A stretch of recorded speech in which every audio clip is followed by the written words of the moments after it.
Okay, so good evening, everyone, and welcome to this webinar. My name is Marie-Monique Fransen, and I am staff member at Oikos think tank, and I will be your host for the evening. So this webinar is part of the Green Post-Corona Talks, and it is organized by the Green European Foundation in cooperation with Oikos think tank. And so the different talks in this series focus on what is currently at stake, but we also try to look beyond the period of the pandemic to the possible solutions that are already out there in order for us to design the post-corona world. And so in this edition, we are focusing on the biodiversity crisis. And so the first phase of the COP15 on biodiversity took recently place in China. It was in October. And despite the urgency and the importance of the topic, there has not been much coverage in the media. And so therefore, we are hosting this event to foster public debate around the different components of this crisis. And so in today's webinar, we inspect the EU's role in biodiversity matters. So we wonder, is the EU Biodiversity Strategy for 2030 the plan we need? Is it realizable? Is it sufficient? And what about the proposed EU Biodiversity Law? What can we expect? And how do green NGOs or green parties evaluate the EU's actions? And so we're very honored and thankful to welcome Stefan Leiner, Ryan Kim, and Hendrik Schoukens as tonight's speakers. I will quickly introduce the speakers. So Stefan Leiner he graduated in Forest Sciences at the University of Munich in Germany. And since he joined the European Commission, he has been dealing with international and EU forest and biodiversity policy issues. He has been the head of the Nature Unit in charge of the EU Birds and Habitats Directives and Natura 2000. And since 2015, he is heading the Natural Capital and Ecosystems Health Unit, which deals with the development and implementation of the EU Biodiversity Strategy, including, among other things, the restoration of ecosystems, the EU regulation on invasive alien species, and the EU Pollinators Initiative. And so Ryan Kim is head of Natural Capital and Ecosystems at the European Environment Agency, and she is responsible for the strategic development of the agency's work around biodiversity and ecosystems, encompassing condition and trends in land and water environments, natural capital accounting, as well as cross-cutting themes around food and production systems. She has worked, among other things, in environmental and climate policy closely with UN Environment and UNFCCC. And then last but not least, Hendrik Schoukens is professor of environmental law at Ghent University and also environmental lawyer at the Bar of Brussels. And he regularly publishes in both the general press as well as in scientific journals on topics such as nature protection, eco-restoration, climate change, and environmental impact assessment. He's also the author of several books on environmental law and sustainability in Flanders, Belgium. So the structure of tonight's evening will be the following. So first, Stefan Leiner will give us an explanation and overview of the EU Biodiversity Strategy for 2030. He will be followed by Ryan Kim, who will give us a short explanation of how the EEA works, followed by the European Environment Agency's perspective on the biodiversity strategy. Is it comprehensive enough? What are the prospects?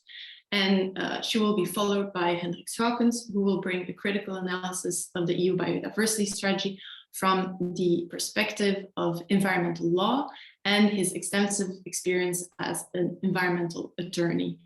After the three presentations, there will be space for a Q&A with the audience. So please, before we start the webinar, I want to ask you, put your questions in the Q&A box during the whole webinar, and after the presentations, there will be room to answer them. So that is it from my side for now, and I'm very happy to give the floor to Stefan Leiner.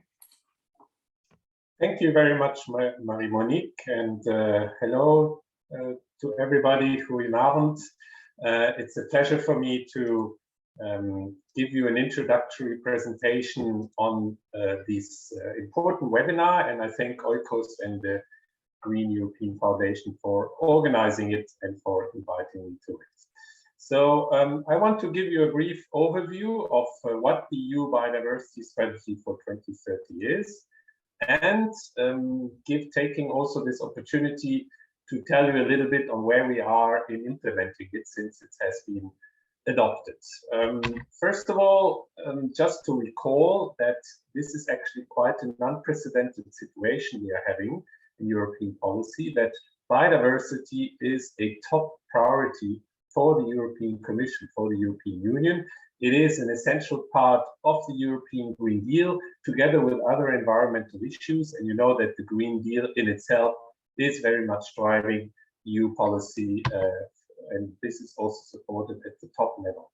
Now, when we started developing the EU Biodiversity Strategy, we didn't start from scratch. We had some experience in implementing the previous biodiversity strategy, obviously, but we also had the landmark report from the IPBES, the Intergovernmental Science Policy Platform on Biodiversity and Ecosystem Services, which in its global assessment really painted a very good and scientifically thorough picture on where we are with biodiversity in the world. And as you can see on the right, we definitely have a major biodiversity crisis.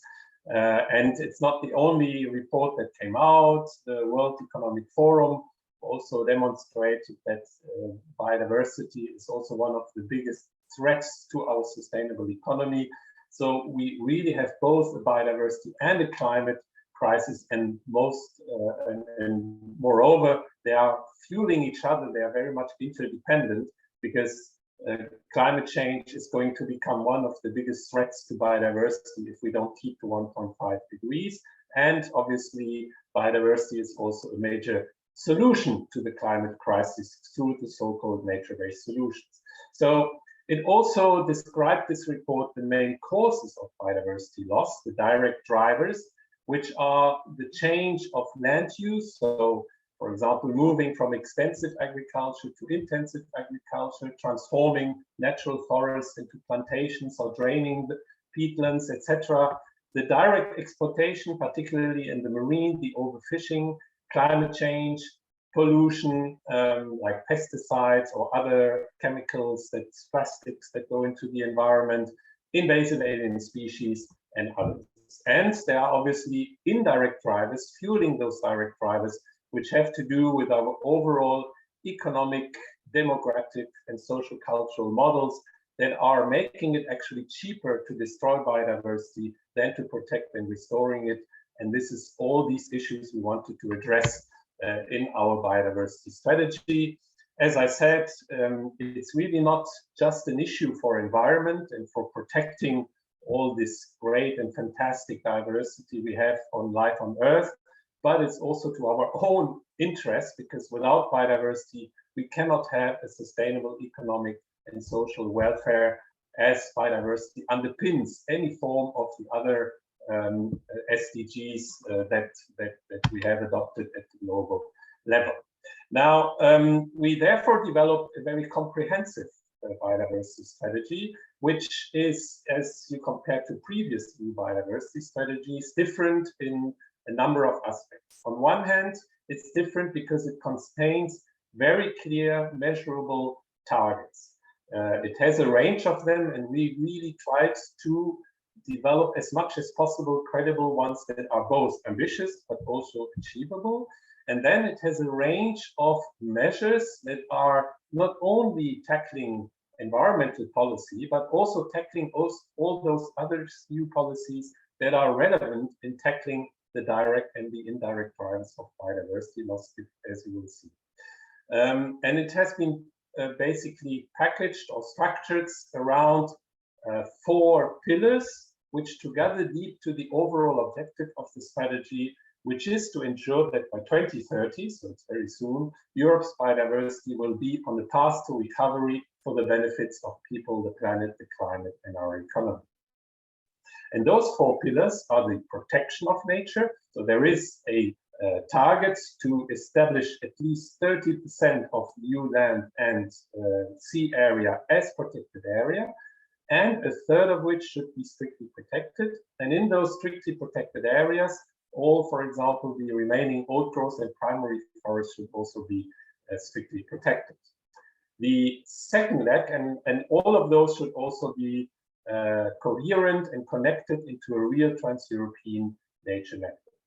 The second major pillar, and I think this is really at the core of the new biodiversity strategy, is a new nature restoration plan, which includes, again, a number of commitments and measures aimed at really achieving this objective to have Europe's biodiversity on the path to recovery by 2030.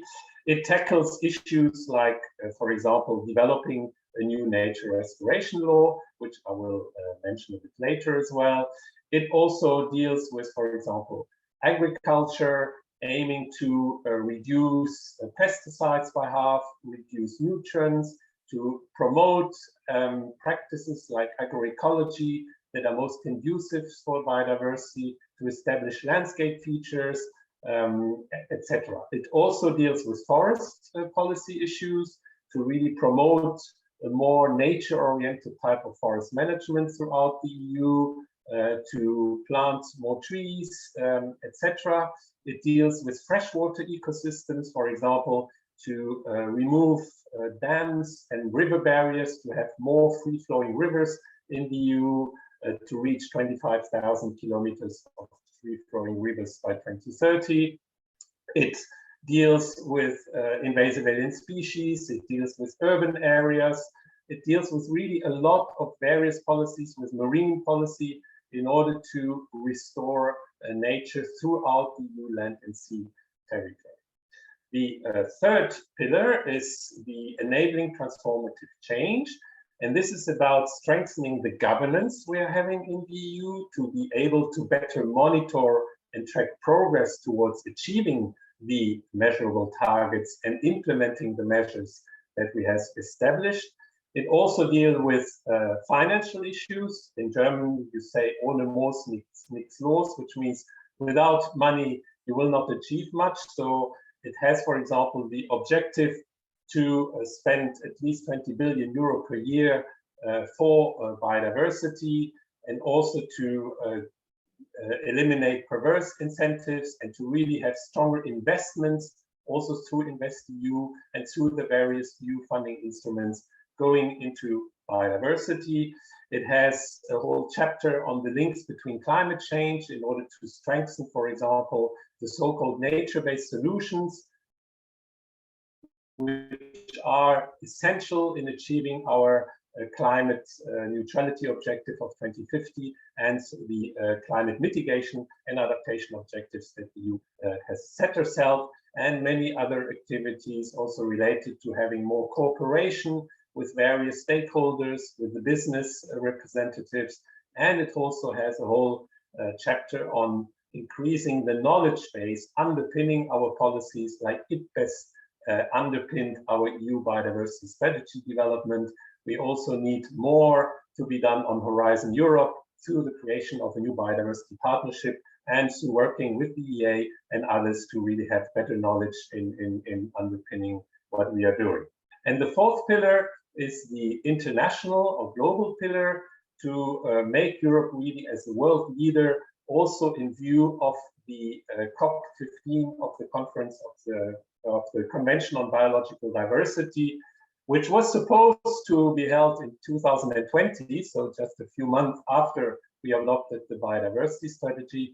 But because of COVID, it was delayed several times, and now we hope that it will take place in Beijing, in Kunming, in China, in a few months' time, I heard now it might be postponed to September. We will see, but hopefully it will really be happen soon, because this is supposed to adopt a new global biodiversity framework. So it is important that we don't only act within the EU, but we also act with our partners throughout the globe to make biodiversity an international topic as important as climate and other topics are.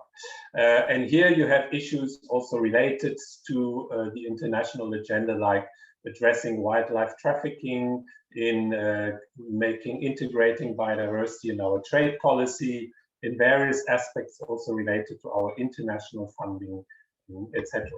So in the last minutes I have, I will then go very quickly through what we have done. This is just an idea of a few of the concrete measurable targets that we have adopted. And first of all, there has been a reaction by the various institutions, the European Parliament, the Council, the Economic and Social Committee, the Committee of the Regions. They all endorsed and welcomed the ambition and the objectives and targets of the strategy. So we have the support, in particular from the member states and from the European Parliament. And we are really very, very busy in delivering on the various actions that are there to support the member states in delivering on the strategy, because at the end, it's the member states who are in the driving seat in making things happen, not only the member states, but also the various stakeholders on the ground, mayors of cities, farmers, forest owners, fishermen, etc. So we have, for example, developed a guidance document in outlining how to go about achieving our protected area targets. This was adopted just a few weeks ago. As I said, we are very busy at the moment developing a new nature restoration law, which we intend to publish on the 23rd of March of this year. So me and my team, we are very, very busy also with Ryong and her colleagues in developing this law. We have also established guidance documents on, for example, how to achieve the objective to restore a favorable status of 30% of the species and habitats protected by the Nature Organization. An organic action plan was adopted. We have adopted a new soil strategy, which also says that there will be a new soil legislation, and the EU forest strategy also includes a roadmap on how to achieve the 3 billion additional tree objective of the strategy, and also announces, for example, the development of the new soil monitoring legislation, and also on how to restore the 25,000 kilometers free flowing rivers the Commission published just before the winter break, the Christmas break, the new guidance document on this one. We are also very busy in revising our new pollinators initiative. So this year there will be a revised initiative proposed. We also work very hard to integrate biodiversity into the various funding instruments. There has been, for example, the commitment to spend 7.5% of the multi-annual financial framework of the EU for biodiversity by 2024, and then 10% of the EU budget in 2026 and 2027, which are the last years of the current financial framework. And Ursula von der Leyen, the Commission President, has also announced that there will be a doubling of funding for biodiversity in our external funding instruments. So these are quite remarkable also developments, I would say. Also, when it comes to pesticides, the Sustainable Use of Pesticides Directive is under revision, and a new regulation will be published also at the same time as the Nature Restoration Law in March. What could I say else? Maybe just quickly running through it. I want to spend a minute on the new governance framework, in which we have developed a new knowledge center for biodiversity together with the Joint Research Center and the European Environment Agency. And here we also developed an online tracking tool, which when you click on it, you see how many actions are in green. There are 22 of the about 100 now, and where we really are and the member states are in delivering on the targets. Also with the dashboard that allows us also to see in the gauge system, are we on track to achieve the various objectives we have established. We are also enhancing our coordination group biodiversity for biodiversity and nature, working with the various stakeholders in the member states to develop what we call a new biodiversity platform, and the call for applications is at the moment running in order to establish also the members of this platform.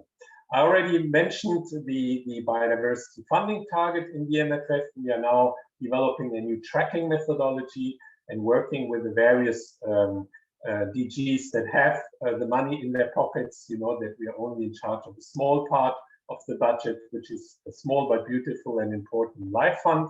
But it is important that in the common agricultural policy, in our cohesion funds, in our European Maritime and Fisheries Fund, in the external funds, that everywhere there is really a better integration of biodiversity in order to make sure that there is more spending going towards biodiversity and less spending going in areas that are destroying biodiversity. So the do not significant harm objective is very relevant here. I would maybe mention in our research the launch recently of the new Biodiversa Plus biodiversity partnership, which will generate close to 400 million euros of funding into research, working with a number of research institutes and other agencies and partners throughout the European Union member states. And the last thing is, I already mentioned the COP15, which will happen later this year, where the EU has come up with very ambitious plans to really move into a phase of strengthened international commitments for biodiversity, where also here we have, for example, published some guidance documents on better integrating biodiversity into trade policies, which we are now applying in looking into the new trade agreements that the EU is developing. But at the end, we will not achieve anything if we do not all, and when I say all, it really means the member states and all the stakeholders, individual citizens, take this commitments to implement, to move from talking into action, to make it real, to designate new areas, to restore nature, to use less pesticides in their garden, to have more green in their garden, to have more green in their farms, to have more less destructive practices. That's really what will make the difference. Will we achieve that? We will discuss it later on today. And we will then also review if this governance framework is effective in 2023, and then have a review of the whole biodiversity strategy in 2024.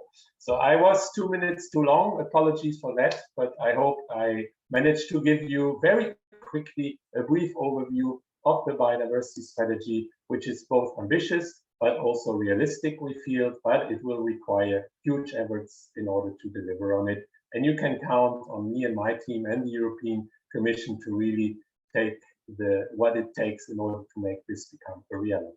Thank you very much. Thank you, Stefan, for your presentation. Maybe you can stop sharing your screen and then we can go back to the perfect. Thank you. Yeah, so, and also the 2 minutes were just fine. We counted them. Maybe then now we give the floor to Rion Kim. So if you can share your screen. Yes. Thanks, Stefan. It's hard to follow. It was so comprehensive. Hopefully I can tell you a little bit about what EEA is doing. So hopefully you can see that. Yes, particularly. Perfect. Excellent. Great. Okay, well,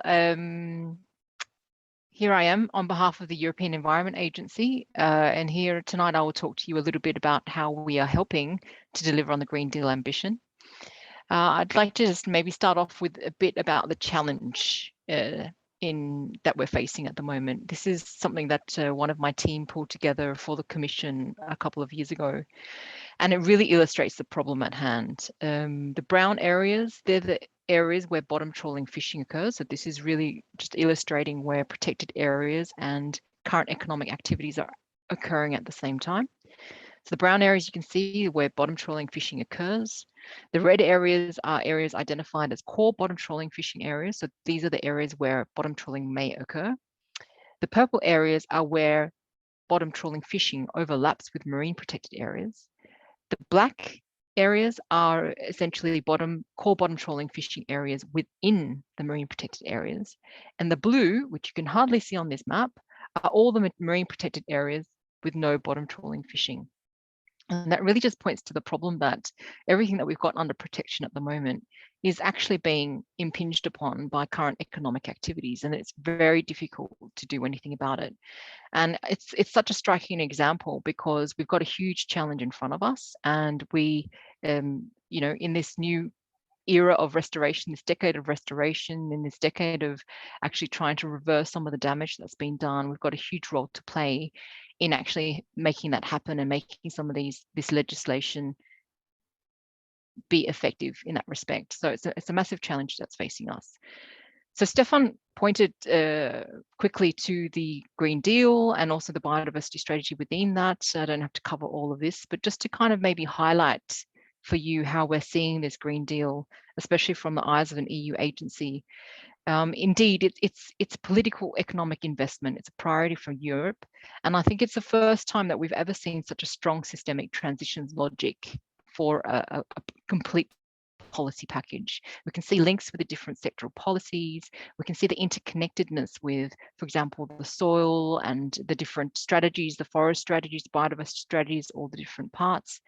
We can see that there's an integration of a longer time horizon. There's a large emphasis on strategic foresight, for example. There's a social dimension. There's also elements of innovation and digitalization, and it points to a new governance agenda. And in total for us, this European Green Deal ambition is really ambitious. It's innovative. It points to interconnectedness. It really carries this systemic logic. And almost in response to that, the EEA has been working to develop also a strategy of itself to see how we can fulfill our role in delivering on this Green Deal ambition. We're in the role of data and information. So we've worked closely with the Commission in helping to deliver on the different reporting cycles. And we would like to, and we want to continue to enable sustainable Europe through trusted and actionable knowledge.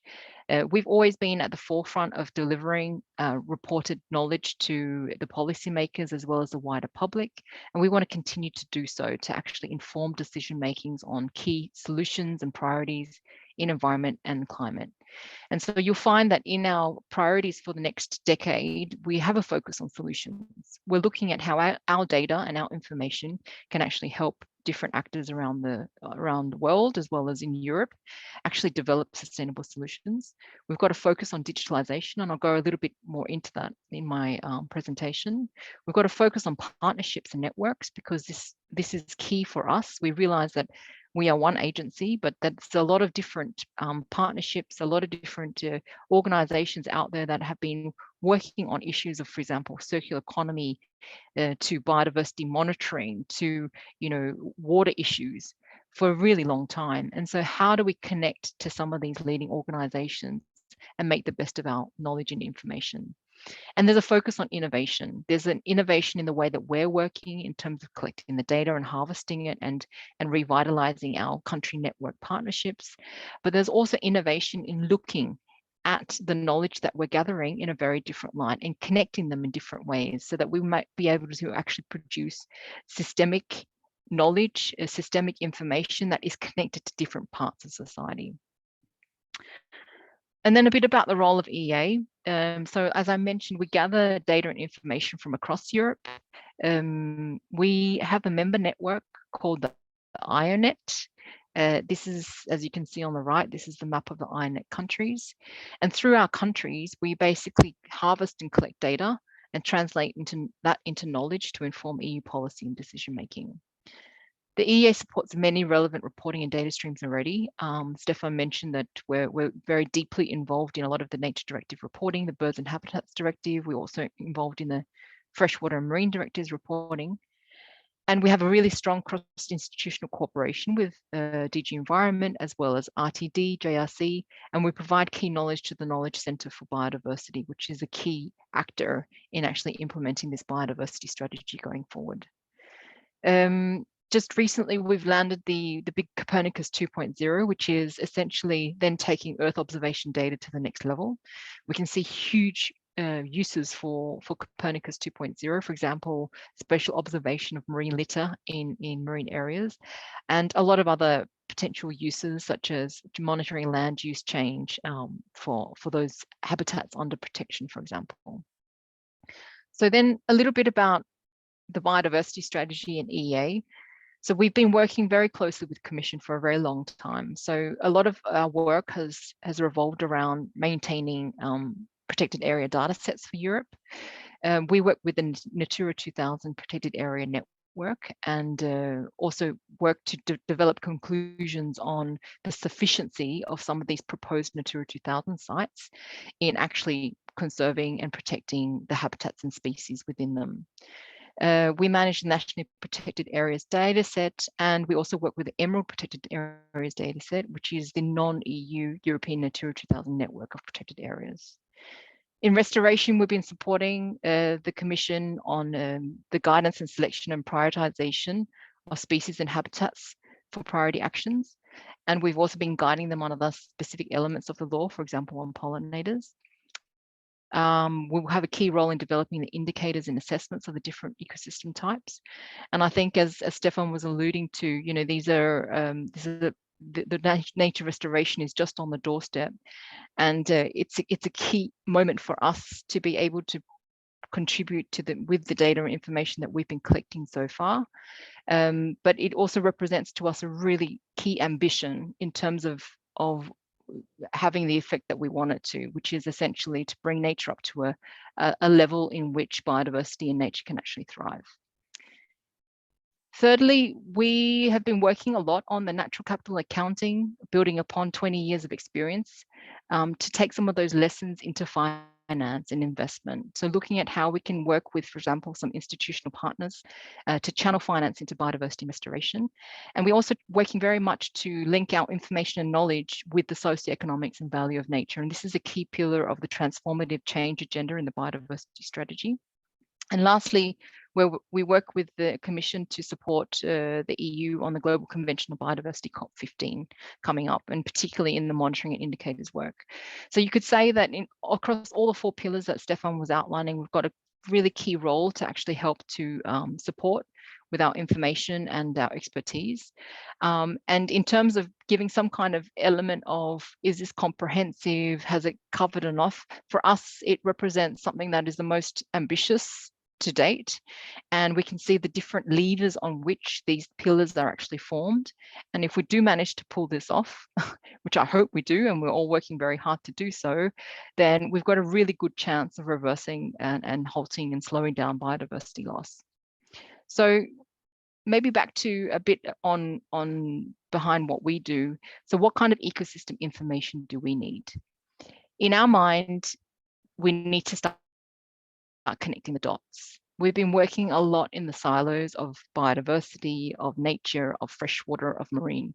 And now we really need to start looking at how this connects to investment, how it connects to different land use sectors and fisheries. So a systemic approach for us is needed. So we've been working a lot to start connecting the dots. And a lot of our focus is going to integrating this knowledge and information together with the socioeconomics, together with the societal changes, together with health, climate change, all these different interfaces we need to pay attention to them, or else we risk actually producing knowledge which is just in its little silo. We also need to realize the potential of new sources of information. We realize that a lot of the reporting cycles that we've been working with the European Commission on, they're really long, sometimes up to 7 years long before we get a new set of reporting from member states. But there are ways in which we can actually fill the gaps here, both spatially as well as in between the reporting cycles. So we need to take advantage and of the potential of digitalization and new sources of information. There are different ways in which we can do this. For example, I'll give you a little bit more of a deep dive on some of the things that we're looking at actually exploring. Currently, at the moment, we host various information systems and databases for Europe. And here's a kind of sample of the different ones that we actually host on forest, biodiversity, freshwater, marine, habitats and species. And our ambition is essentially to integrate all these different information systems to have the same quality of information, the same update of regular data, the same look and feel by 2023. At the moment, they're very disparate in their appearance and in their quality. We realize that, for example, Copernicus Earth observation, citizen science, machine learning, artificial intelligence can really help to fill some of the gaps in that information that we need. And that will be imperative for policymakers to actually judge the quality and effectiveness of these policies going forward. So we need to invest substantially in improving ecosystem-related reporting and monitoring, because we think that this is key to helping to drive sustainable solutions and halting and reverting the loss of biodiversity here. And you'll find that EEA will be involved a lot in exploring some of these digital technologies to see how we can fill the gaps between the regular reporting cycles that we actually have. In terms of EU's role in halting biodiversity loss, and this is something that I was asked to speak a little bit about. Again, I mean, just to reiterate, for us, it is one of the most ambitious biodiversity strategies. The Green Deal itself connects so many different dots for us. But one key thing that at least the EEA and particularly my program are really looking at is flipping this narrative. So how do we actually turn the narrative around from one which is that nature is being impacted by all these drivers and pressures, and one where we can emphasize the role of healthy, resilient ecosystems and biodiversity in actually mitigating the very pressures on them. For example, climate change. So if we did have a healthy biodiversity and a resilient ecosystem, we could protect our water, we could ensure our food supply, we could break down and absorb pollution, we could help stabilize the climate, we could actually help recovery from pandemics and unpredictable events. And this is what actually a healthy, resilient nature can actually do. So how do we get this realization into the general public that this is what it is? If we have that healthy ecosystem to start with, then a lot of the effects that we're seeing on it can actually be minimized. And this is the kind of general public narrative that we need to start spreading. Secondly, we need ambitious targets across all the sectors and systems to ensure that the biodiversity agenda doesn't evolve in a silo. And again, I mentioned that we do have connectedness in the Green Deal, but we still do need ambitious targets in the different sectoral policies as well. And I see that the EU has a huge role, a key leading role in the upcoming CBD COP15 to set the baseline for nature. We're leaders here in the biodiversity strategy. We'll play a key role in leading the discussions in the global talks as well. And so this is where we can really truly shine as a leader in this particular agenda point. And I'll lastly end with an animation that follows me around. So anyone else that's heard me on any other talks will probably have seen this animation, but it speaks so much to me. And it's this one. And it's essentially saying that at the center of everything is biodiversity and nature. If that is not intact and maintaining its integrity, that we risk losing a lot of things. It's the biggest wave that we've yet to face, but it's a wave that not many people have realized is actually coming. And I think Stefan also shares this view, and we're in it to actually really try and turn this around. And this is why we're here. So hopefully it's given you some insight into what the EEA has done. That's all I have for you this evening. Thank you very much. Thank you. Thank you for sharing, and thank you also for emphasizing the need for a systemic approach. Hendrik, maybe I will go to you. Can you see my slides? Just a sec. Yes, we can see the PDF. Okay, thank you. So I will try to present here a more critical perspective on the recent policy developments at EU level with respect to biodiversity protection and, most importantly, also restoration. And I will do this by using a kind of emblematic rodent species as a test case, the European wild hamster. Possibly some of you might be unaware of its existence. It is not it is not equivalent to the the rodent species, the pet species you find in shops, but we actually do have wild hamsters that roam in our on our grasslands, on our croplands for centuries, for thousands of years. And the question is, this endangered species, is it served by recent policy developments, and what does this tell us about the effectiveness of the future policy directions? So first, a few words about the plight of our, and I've tagged them here as a European dodo, because the wild hamster is threatened by extinction. And why is that? I mean, it's just one example. It's a kind of a flagship species that demonstrates that we are losing a lot of farmland nature. To be clear, the wild hamster used to be considered as a pest species until the middle of the 20th century, with reports mentioning thousands, 10,000s of hamsters that were present on the countryside. But due to the intensification of agricultural practices, this species has almost gone extinct. So the intensification, the industrialization of our agricultural practices is to be named as one of the key challenges for the survival of this species, especially in Western Europe, so Germany, France, the Netherlands, Belgium, but also in parts of Eastern Europe. This is a clear obstacle. But we have to combine this, of course, with urbanization also in the habitat, potential habitat of the species, as well as in some reports, it is also mentioned that climate change is an additional challenge for the survival of this species. What makes this a particularly interesting case study is that the hamster is a strictly protected species under the EU. I will come back to that later. And this also explains why we see a lot of recovery programs, or at least in some countries, we see recovery programs that are aimed at the restoration of the habitat as well as the populations of the wild hamster. But these restoration programs are often not very effective, although some money is invested in it.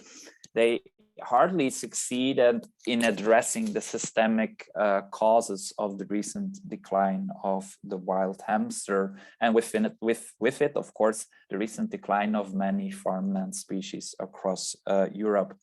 Of course, one might ask oneself the question, who will miss the hamster anyway? Because it was in some instances used as an obstacle for project developments because of its protected species. It is, to some extent, a potential obstacle for project developments in areas that are part of its habitats. And in some member states, this has led to lengthy procedures before national courts. Recently, we have seen some small sparks of hope, because in some Eastern and Middle European cities, the hamster has been able apparently to adapt itself to urban environments, which is particularly interesting from the perspective of reconciliation ecology, where you focus also on the protection of ecology in urban environments. And for those of you who are interested, David Attenborough has made in one of his documentaries quite an interesting video about the survival of the hamster on the graveyards in the city of Vienna. Paradoxically, also, this hamster in Vienna has given rise recently to some interesting rulings of the Court of Justice on the protection of this wild species. But of course, the more overarching question is, will the hamster be saved by the recent policy developments?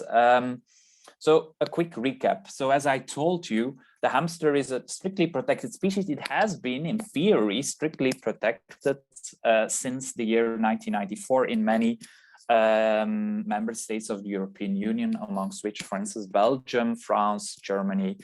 And yet in all of these countries, the hamster populations have declined throughout the past decade. So it's strictly protected.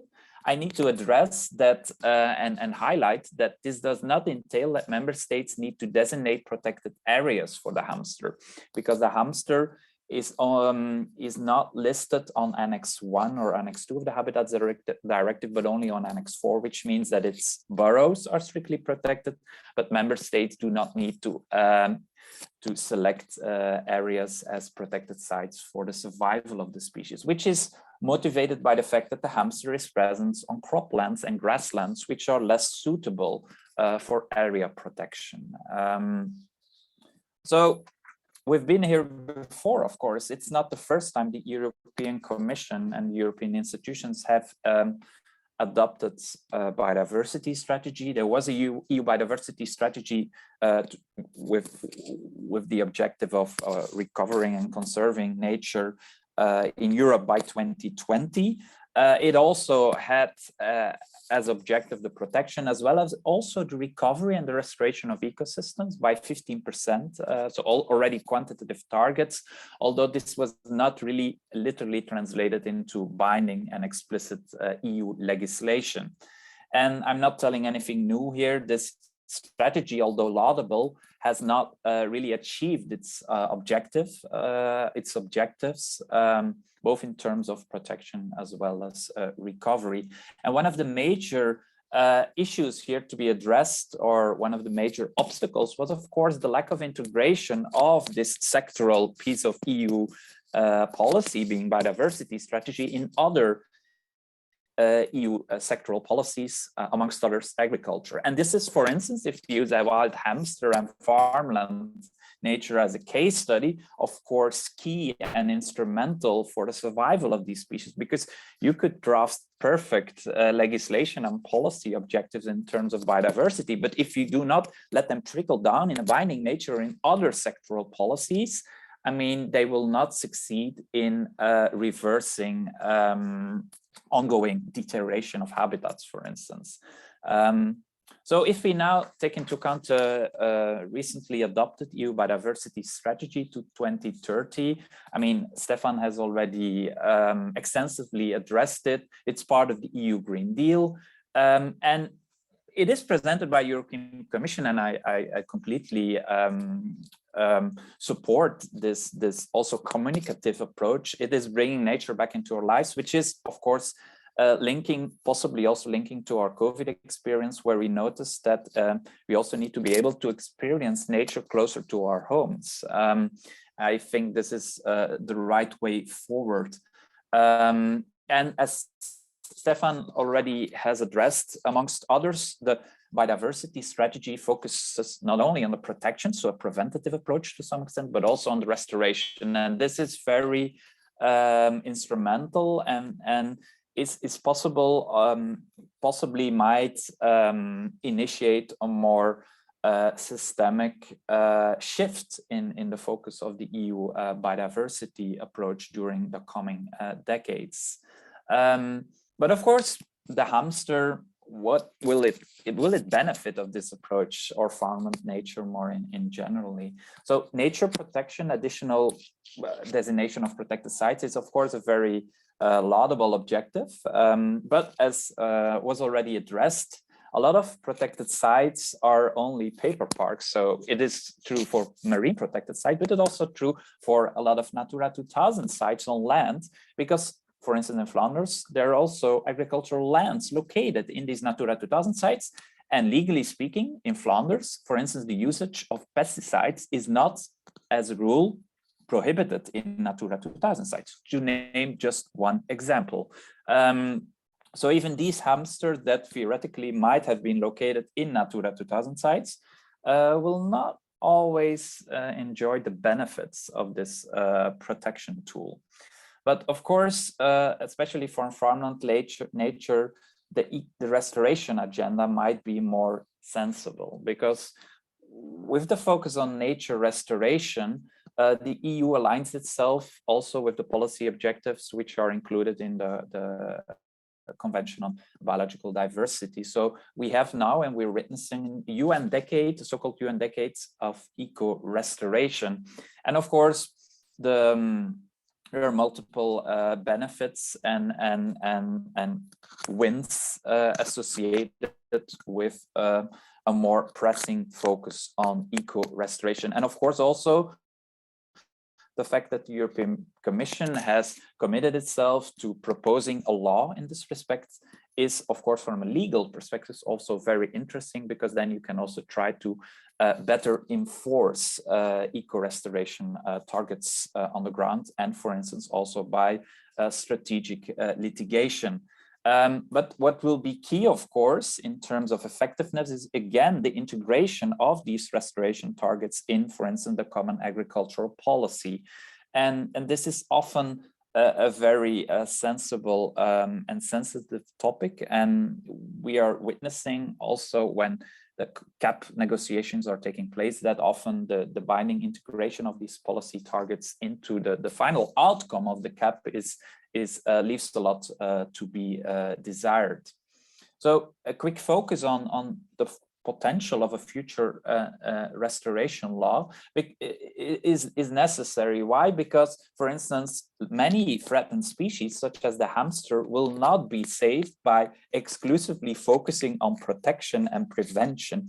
You might have a very good preventative approach, but for the hamster in Flanders, this will solve nothing, because we only have 50 hamsters left in Flanders. So if you merely focus on prevention, you will not save the species. And the hamster is just one illustration of how an exclusively preventative approach will fail. So the focus on restoration is very timely.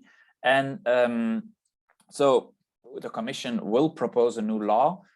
From the side of from the perspective of NGOs, of course, they have also issued several press statements where they, amongst others, focused on the usage of quantitative targets in terms of restoration, which has also been addressed by Stefan. Science-based restoration is, of course, also crucial. Clear deadlines, enforcements, clear-cut binding legal obligations that go beyond what we have currently, because otherwise the added value of a restoration law is limited. I would add to some other considerations. I think what will be crucial is defining the concept of restoration to some extent, because you need a clear baseline to measure the progress in restoration, but you also need a reference scenario. So where do we want to arrive with restoration? Do we want to recreate nature, which has been gone throughout the past centuries? Or how do we take into account climate change? We will never be able to fully go back to the past, of course. Also, there will be important legal barriers like property rights, land use planning instruments that will also have to be addressed, because it's one thing to, of course, force the member states or compel the member states to issue restoration plans, but of course the implementation of these plans on the ground will be very crucial, as well as enforcement. So let's end this presentation by a quick SWOT analysis from the hamster's perspective of these recent policy developments. I think the strengths are amongst others, that there will be a better focus on enforcement, compliance, binding restoration targets, and the farm to fork strategy, the transformative changes that are, at least explicitly underlined in the policy documents, are very crucial and will benefit, amongst others, also farmland nature. So this is clearly a good approach. But in terms of weaknesses, of course, the question will be how much of these policy objectives will end in or will be implemented and operationalized in binding legislation. We don't know yet. The binding law will be proposed by the Commission. We have to see how the political negotiations will develop and what will ultimately be the results at the end of the pipeline. But beyond that, I also want to address that we need to make sure that the new binding restoration law goes beyond what we have already, because we have, and I will come back to this later, a lot of unlocked potential in terms of restoration in our existing legislation. What will also be key is that the final result of the recent CAP negotiations has again underlined that it's very hard to implement these nature recovery targets into binding CAP legislation. And this will also have, of course, have an effect on farmland nature, such as the wild hamster. There are, of course, also opportunities. I think with a new binding restoration law, new litigation opportunities might emerge, especially in the context of species that are at the brink of extinction. We have had climate litigation. Legally speaking, we have binding legislation that has already been put into place. If there's new additional legislation, it will be possible to also force member states to commit to more binding and ambitious recovery programs, at least for these species which are strictly protected under European legislation, even before national courts. So we do not only rely on the European Commission, but NGOs might also try to sue governments in order to save more species. And then lastly, the threats, of course, as already been highlighted, we have to see what will come out of it in terms of the binding legislation. We hope that the new common agricultural policy, I mean, has been watered down significantly. And of course, the focus of the CAP is not really on saving species such as the hamster, but it has a more broader perspective. Of course, that does make sense. And but of course, we need to see whether we align all these conflicting objectives. And then ultimately, of course, will the hamster be saved? It's too little too late, perhaps, in some member states, one might say. At the other hand, we see that even binding legislation which has been put into place, such as the European Habitats Directive, has a lot of unlocked potential in terms of systemic change. I want to quickly end by pointing, for instance, to the debate we are currently witnessing in both the Netherlands as well as the Flemish region in terms of the future of our intensive agricultural policy. I mean, and we see that in the Netherlands as well as in Flanders, the EU Habitats Directive, which is already binding legislation, is now used as a kind of lever to call into question several existing policy choices in terms of intensive agricultural policy. And this is a new evolution which underlines the unlocked potential in terms of both conservation as well as restoration, which exists in the European legislation that has already been adopted several decades ago. So we hope that with the new binding legislation, we might even be able to serve and to save protected species, endangered species such as the wild hamster, but it is already not 5 to 12, but 5 after 12. So we need to see whether we will still make it for the hamster, but perhaps other nature will still benefit from this new legislation. So with a critical perspective, I hope to stir the debate during the following discussion we will be having. Thank you.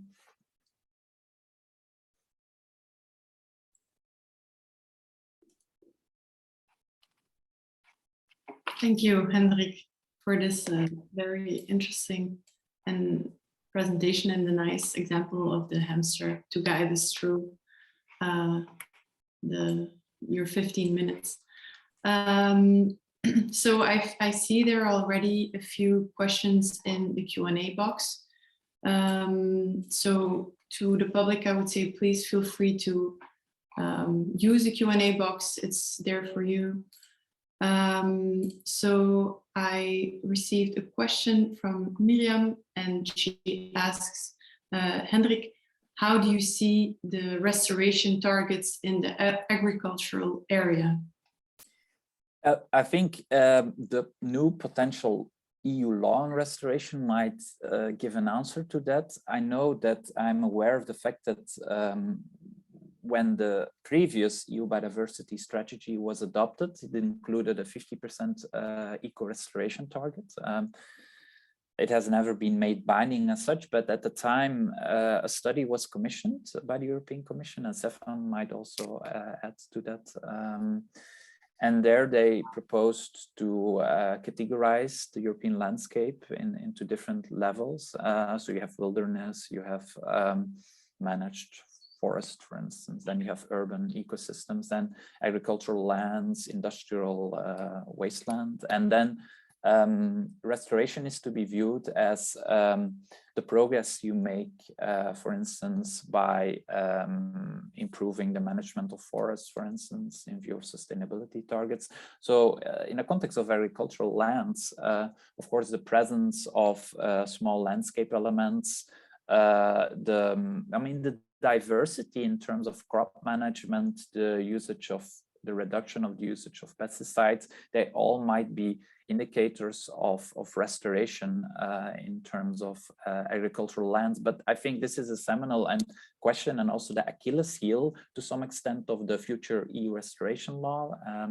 How will you address these agricultural lands? Because I think in terms of surface, I don't know, perhaps other speakers might know the exact figures, but a substantial surface of Europe is agricultural lands are 50–60% of the European territory, or even more, I don't know. So if we want to make a difference with the EU restoration law, we need to pronounce ourselves on the restoration potential there. But at the same time, of course, there is the Common Agricultural Policy that also includes a lot of measures in this respect. So you need to align them. But perhaps Stefan or Kim might have further guidance in this respect. Yes, Stefan or Ryong, please feel free to add your comments and remarks on what Henrik just said. Yeah, thank you. And first, thanks to Ryong and Hendrik for really very inspiring presentations. And if I may react a little bit, particularly to what Hendrik presented. First of all, I think he's totally right. I mean, we have a lot of successes in EU. We have, even in Belgium, a lot of species that are much better now than they have been many years ago. And this is to a large extent thanks to EU legislation. The peregrine falcon is back big times because we banned DDT and other harming substances, and many other species are back because we had very successful life projects that made sure that Natura 2000 sites are designated, well protected and restored. And I think there are many, many other examples. The problem is that, as he said, and the hamster is indeed a good example, that these punctual improvements are overridden by a generic, ongoing, I would say, uniformization of our landscapes, particularly in the rural areas because of intensified agriculture.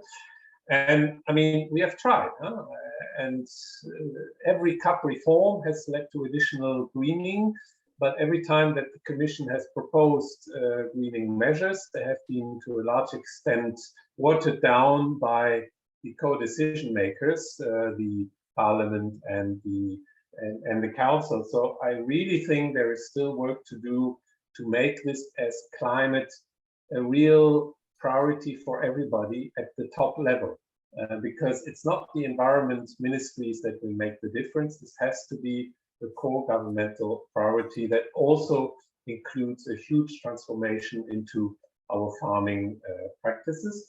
And that can be done. I mean, there are examples for that. You just need to take the right decisions. And now is a crucial moment, because the so-called CAP strategic plans, which are going to determine what will be the priorities for the member states to spend the third of the EU budget. It's a huge amount of money in the next 7 years. And they have, despite the watering down that happened, they still have a huge opportunity to spend that money to the restoration of habitats, to promoting organic agriculture, to have more landscape features, to have exactly those measures that will help also the hamster in the Netherlands. But the Commission cannot force the member states to take those choices. It really has to be a societal discussion, which I think is not happening enough, on how will Flanders, how will Belgium, how will all those member states spend this huge amount of EU money? Where will it go to? And this really has to happen in a much broader scale than I think it's happening now. I don't know how many Flemish citizens know that there is a proposal that London has sent to the Commission on the CAP strategic plan. Is there a discussion on those priorities? I don't think there is enough, and that's really what needs to be changed. It has to become a societal dialogue at the top level of the society. Otherwise, it will not change. And the farmers, they will be taken on board if they get the right incentives, if they get the right economic model presented, if they get the right compensation also for their efforts, it will happen. But you need to spend the money where it has to be spent. Yeah, if I could come in here, because it connects to another question that was in the chat box. And I think you hit the nail on the head, Stefan, right? You need to have the right incentives there. I mean, no one said systems change was going to be easy. And this whole work of connecting biodiversity to all the different levers of systemic change in society, including the finance, including getting the economics right, including changing social minds, social behaviors, including changing our food systems and our preferences for food and all the rest of it. I mean, this means work across all the different pieces. And the agriculture is one of those things that everyone talks about as the elephant in the room. Actually, it is the thing that we need to tackle. But it really comes down to, you know, as the question was asking, you know, how do we get capital to actually work for biodiversity? And it comes down to these. It comes down to the economic incentives, which I think, whether it's unfortunate or fortunate, it is just the way it is in our current society and economy. We measure things, we quantify them, we monetize them, and that's the way it is.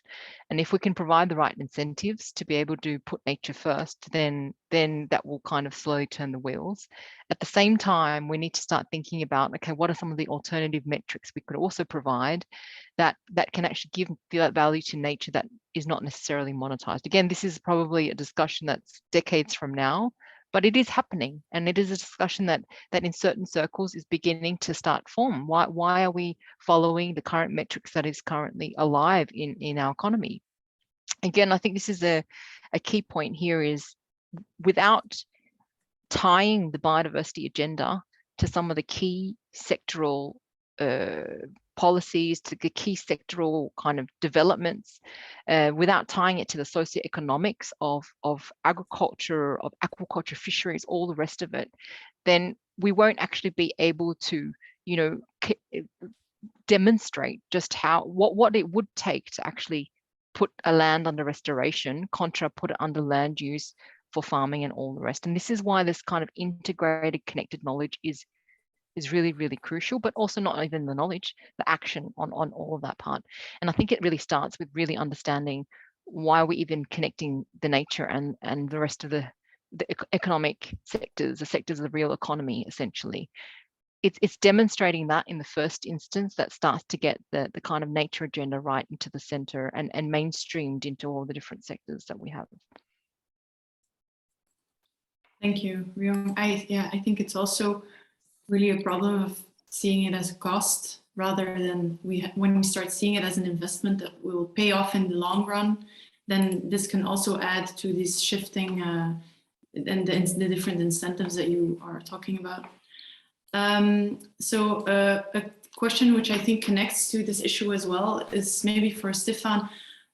So from the exchanges that you've had so far with EU member state representatives, do you feel that there is sufficient interest or level of ambition in the different issues surrounding biodiversity loss?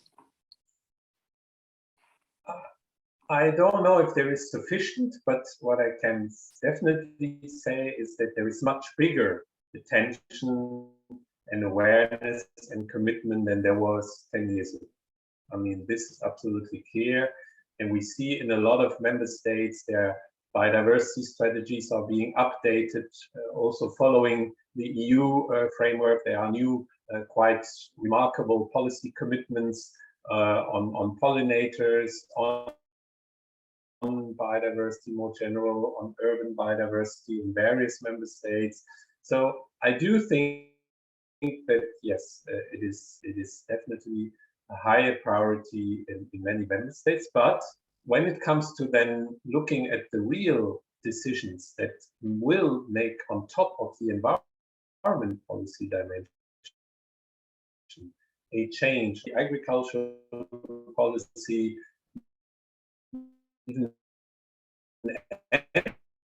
energy policy, where still need biofuels and hydropower and things like that, without integrating from the outset this notion that you said that nature actually is an essential tool to achieve also those policies, and the economic benefits, the social benefits in having healthy ecosystems are much, much bigger than the costs in achieving that.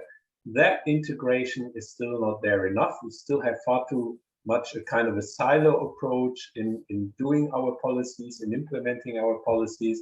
And I still see a lot of incoherence between the various departments in the member states in the way that they're implementing EU policies. And that's, I think, still a gap that is still to be done. Unlike climate, it's still not yet a top governmental level priority as it is in the EU now, in the Commission, but in many member states, I'm afraid we are not there. Thank you. There's also a question asked by Koen, and Koen asks, a lot of private investors would probably love to put their capital at work to contribute to biodiversity, but the question is how? Maybe Ryong, you can answer this question. Yeah, so I gave a cryptic answer, which was the right metrics. Again, my past was in finance, and I think it's really interesting to see how that financial sector actually works and how the kind of investment actually, these investment decisions are actually made. And a lot of it comes down to being able to track what the investment is going into and being able to say definitely that if I'm putting so and so amount of euros into this, what am I getting back? And it's basically metricizing nature. And I see a huge potential, for example, in natural capital accounting, in the way that we metricize the physical units of nature for that to be used in the financial world. But again, it's the translation of the metrics into the money that is our key issue at the moment, because how do you put a dollar sign on nature? And this is what it really comes down to. We do have, however, very great examples of different financial institutions that are starting to double in, for example, indexes to actually help monitor how, the quality of biodiversity, for example, after an investment that actually has been made. And this might actually help unlock a lot more of the private sector financing into biodiversity, because currently it's only been a public sector type of a role to pay for this public good. But there's a lot more to do here. And you saw the Sustainable Finance Taxonomy came out, huge backlash on gas and nuclear being included as a sustainable investment or a transition investment. And I think this is really something for us to watch. Obviously the climate agenda, the biodiversity agenda is extremely popular at the moment. We need to make sure that we're financing the right things, financing, for example, the planting of forests in the right places and not just for the sake of it. And so there's a huge opportunity for us to really miss the ball here, and for us to be financing restoration and protection in the wrong places, and actually causing more damage than not, just for the sake of actually jumping on that bandwagon and saying that we're doing green investments. But this is where I see a huge role for those with the data and information, for those with the digital technologies that can actually help us monitor and track effectiveness of protected areas or of the quality of the restoration. This is where we need to play a role in actually being able to back up some of that data behind the investments, to say that whether they're good or not, whether they're actually, going towards the right things or not. So this is probably behind that cryptic answer of the right metrics. It's the right metrics that has the right information behind it. Thank you. Walter asks the following question. So through foreign trade, the EU imports substantial amounts of biodiversity loss, predominantly as a result of deforestation, which is linked to a number of agricultural commodity sectors. What can we expect from the hopefully upcoming EU due diligence regulation? Can it hold companies effectively accountable for harming biodiversity outside the EU? And will it be able to tackle biodiversity loss abroad, which is linked to consumption inside the EU? So I don't know who would like to answer this question first. I mean, I can just say that indeed there has already been a Commission proposal that was put on the table at the end of last year on exactly that topic.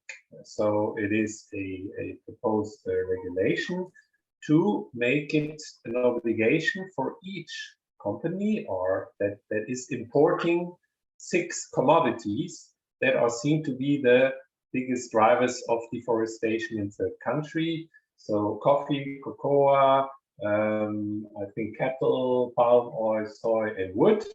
And if they are putting those products on the EU market, they have to demonstrate through due diligence obligations that those products do not lead to deforestation in the countries from which those products are originating. So this is again, as part, it was already announced that we would work on this in the biodiversity strategy, and that is directly tackling the impacts of our trade, of our consumption on what's happening in third countries. But there are also limits in how far you can go on those policies because of the World Trade Organization, because of this free trade agreements that we have.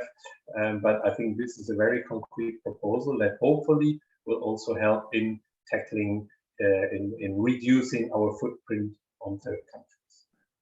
If I may add, again, underlining the unlocked potential in existing legislation.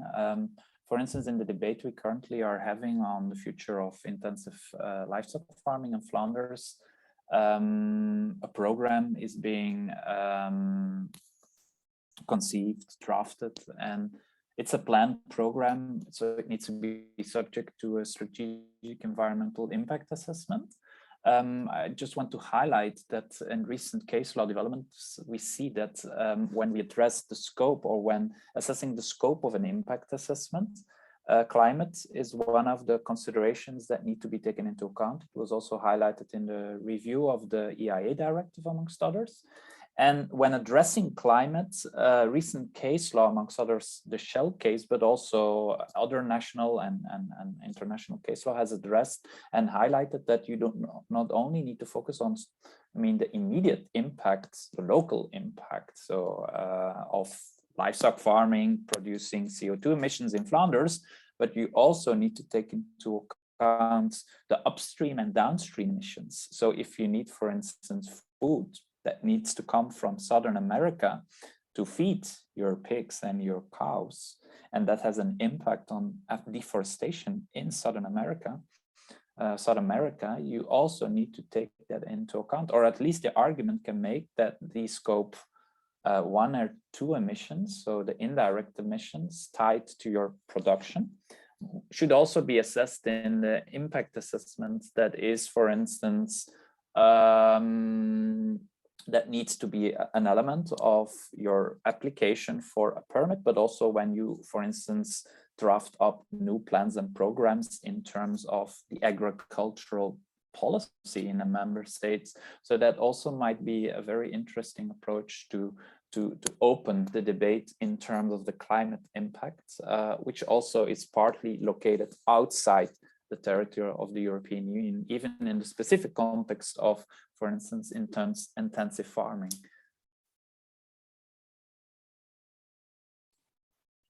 Thank you. Stefan or Rion, would you like to react to this, or okay?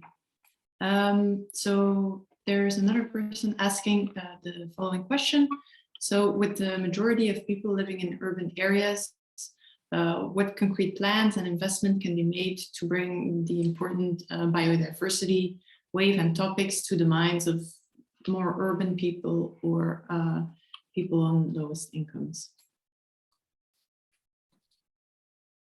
I love this question because it's the question that you can't actually really answer. Well, I mean, how? It's such a complex, you know, the whole biodiversity, even the word is so complex and scientific in its meaning. How do you translate that on what that means? It's almost like you need a science degree before you understand any of the concepts we've been throwing around tonight. So again, like, how do we start? How do we start flipping this narrative? And I've struggled with this, and we struggle with it in the EEA with our communications department, delivering such a complex message on biodiversity collapse, on what it could do, on the kind of consequent effects on different systems.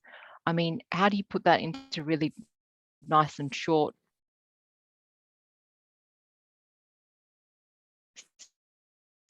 simple policymaker can actually read in an instant and get very knowledgeable on? I mean, it's a huge challenge for us. And again, I think that the best that we can do is actually just start small and talk about how we're starting to use nature, what it actually means for us, how it's connected to different pieces. And yeah, I mean, I think this is kind of the biggest challenge in front of us at the moment, to make it as apparent and as understandable as some of the other things that as COVID has done for us. COVID has affected us completely, and we've managed to understand it, and we have also done that with climate change. So I see hope for us conveying a very complex idea and making this become, you know, the center of our attention in what we have to do. But again, this is my thoughts. Maybe Stefan or Hendrik. Well, I'm happy to add a few thoughts. First of all, I do think that actually many of us have realized during the lockdowns of the pandemic how essential nature is for our well-being. I think many people who were prevented from walking in nature, in parks, they really suffered mental and physical health problems as a result from that. So nature, also in urban area, is essential to have better climate, to have to buffer the heat effects, to buffer all kinds of, to clean the air. It's essential not only for biodiversity but also for our health, and that recognition has certainly improved a lot in the recent time. And this is why in the biodiversity strategy we also say that each town for more than 20,000 inhabitants should develop an urban greening plan in order to really also from the outset integrate this issue of having more green, having more biodiversity, of having less invasive species, of having more pollinators into their urban planning. When you renovate houses, think about having green roofs, having as much green areas close to those developments as so that people right away are in the planning. You make sure that they benefit from those greening areas. And I think there are some very promising developments also in Belgium. I mean, there was it last weekend, I think, an event where all the citizens were invited to count the birds in their gardens, and I think it was very successful. So that's also involving the public, involving the citizens in themselves, monitoring the biodiversity and making them aware that in the way that they are managing their garden, in what kind of food they're buying, in what kind of transport they're using, they themselves can have a huge impact of what's happening with nature. And I think these citizen science, citizen movements, all the work NGOs are doing together with local authorities, they are starting to bear more and more fruit, and that also makes me rather optimistic, because despite of the issues we have discussed, I do believe that there is more and more awareness also from the normal citizens that there is a huge biodiversity crisis out there, and we all together need to step up efforts to tackle. And I think also that nature is, in some instances, surprisingly adaptive. In Belgium, we have the example of urban foxes. I mean, you have now better chances to meet the fox in the Brussels region than on the countryside. The wolf, to some extent, is perhaps an unexpected example, but we have now images of wolves roaming through the port area in Antwerp. I'm not saying that wolves are going to recolonize cities, but the point is that nature is more adaptive than we often assume. The case of wild hamsters in Vienna is also a surprising example. It's also a paradox that a species that is doing so bad on our agricultural land has somehow managed to adapt to urban environments. So there's a lot of potential there also, because it might help humans to better understand, and citizens to better understand the value of nature in some ways. Thank you, Hendrik. I see we have a couple of minutes left, so maybe I have a question for each of you that you can answer as like a closing remark. So, what are your expectations and hopes for the future of this, of the coming 10 years, the future of the restoration law that's upcoming? What are your, what will be your final remarks on regarding this topic? Maybe Ryung, you can start. Yeah. Final remarks. I mean, I personally, I think this nature restoration law will be a game changer. The fact that we have something encoded into legislation is such a huge achievement. And whatever comes out, or whatever kind of comes out of the consultations, I know that we've got a real chance with the biodiversity strategy, because precisely we've got a lot of things that are pegged into legislation. We've got a lot of plans in creating legislation around some of these strategies.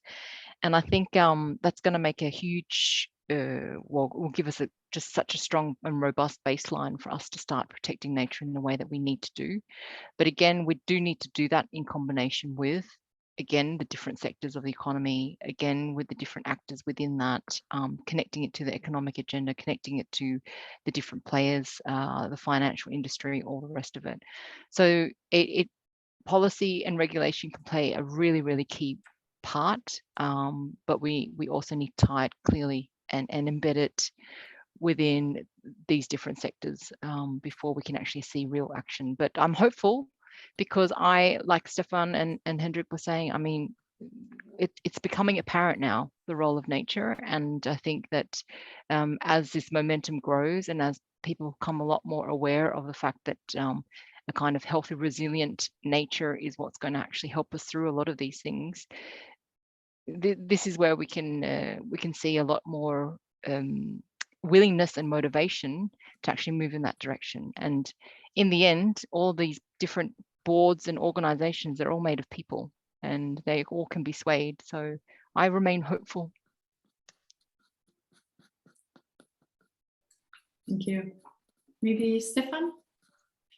Yeah, well, my hope is obviously that we manage to publish and make a good proposal on the 23rd of March on the nature restoration law.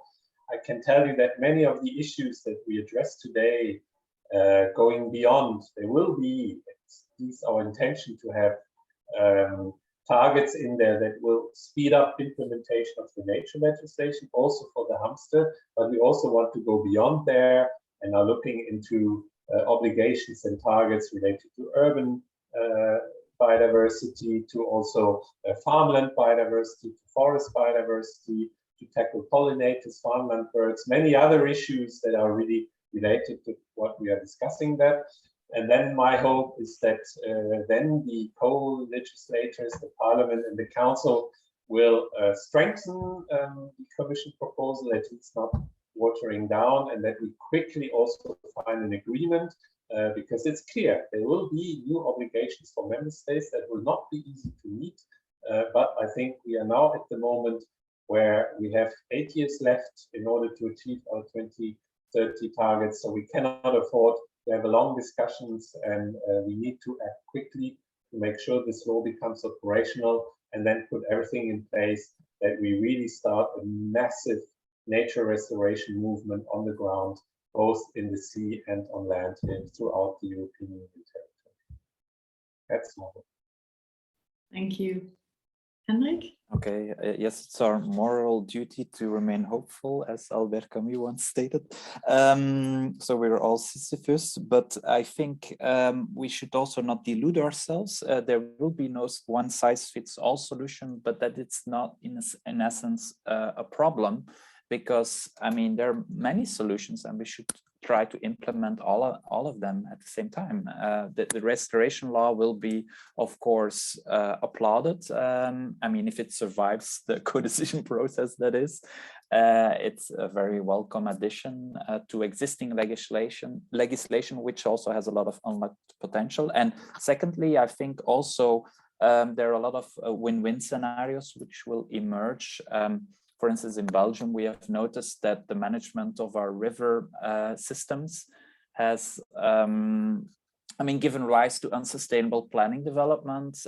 If you add to that intensive rainfall, as we sadly witnessed last summer, you notice the importance of nature-based solutions, restoration of wetlands, the importance of having small landscape elements even present in agricultural lands in order to avoid erosion and so on.